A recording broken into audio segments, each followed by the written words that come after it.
গুফায় ভর্তি, আর একদম সেই গুফার ভেতরে গণেশ মন্দির। আর এটা এবার যখন 2025 সনে বিশ্বজিৎ আমার কাছে আসলো, 2025 সনে আসার পরে প্রথমে লেনাদ্রি দেখেছে যেটা পাহাড়ের উপরে রয়েছে, সেটা দেখিয়েছি।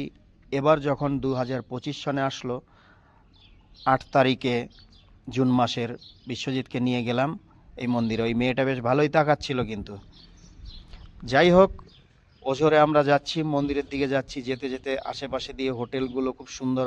দেখুন সামনে একটা বড় একটা হাতি রয়েছে। আর আমার দর্শনস্থলে গেলে, মানে দর্শনস্থলের যে দোকানপাটগুলো থাকে, ওই দোকানপাটগুলো আমার সব থেকে প্রিয় জিনিস। সেই দোকানপাটগুলো আমি বিশেষ করে সবসময় তাকিয়ে তাকিয়ে সেই দোকানপাটগুলোই দেখতে থাকি। এখানে একটা হনুমান মন্দির রয়েছে। হনুমান আর শিব, এই দুজনের সঙ্গে আমি কথা বলি না, এই দুজনের সঙ্গে আমি আড়ি করেছি এই জন্মে।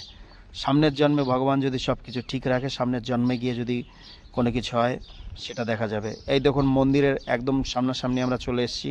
আর এই মন্দিরে আজ থেকে 10 বছর আগে আমি আমার মাকে নিয়ে এসেছিলাম।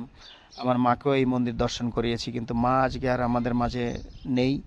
2023 সনে নভেম্বর মাসের 9 তারিখে মা চলে গেছে আমাদের ছেড়ে গোলকে। মাকে নিয়ে এখানে এসেছিলাম। বিশ্বজিৎ এখানে রয়েছে। সর্বপ্রথমে আমরা এখানে দেখুন জুতো রাখার জন্য কত সুন্দর র্যাক করা রয়েছে।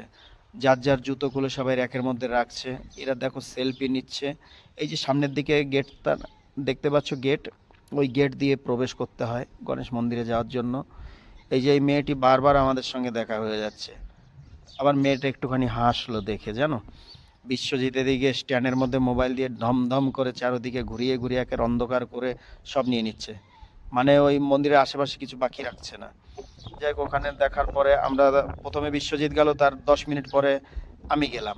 যাই হোক, মন্দিরতে দর্শন টর্শন করে, সেখানে তো আর ভিডিও করতে দেয় না, সিসিটিভি লাগানো রয়েছে। তারপরে বেরিয়ে আসলাম মন্দিরের পেছন সাইড, সামনের সাইডে আর কি। ওই জায়গাটা এতটাই সুন্দর, দেখুন সাইডে পার্কিংও রয়েছে, এবং তার সাইডে দেখুন এত সুন্দর জল, মানে নদী দেখবার মতো, মানে আর জলটা কাচের মতো পরিষ্কার। ওই জলে একটা মহিলা স্নান করছে। বিশ্বজিৎ আবার জিরা খাচ্ছে, কোল্ড ড্রিঙ্কস দুটো নিয়েছি, দুজনায় দুটো খেলাম। মহারাষ্ট্রে রোদ আছে, কিন্তু হাওয়াটা এত সুন্দর, মিষ্টি হাওয়া, গরম লাগে না, কিছু মনে হয় না। দেখুন এই জায়গাটা কত সুন্দর, এখানে অনেকে স্নান করছে।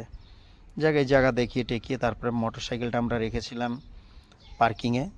টাকা পয়সা লাগে না, মোটরসাইকেলটা নিয়ে তারপর আস্তে আস্তে করে বাড়ির দিকে রওনা হলাম। আস্তে আস্তে ছত্রপতি শিবাজি মহারাজ যে জুন্নার, আমাদের বাজার মার্কেট করতে হলে সেখানেই যেতে হয়। সেখান থেকে কিছু মার্কেটিং করে টরে বাড়ি চলে এলাম।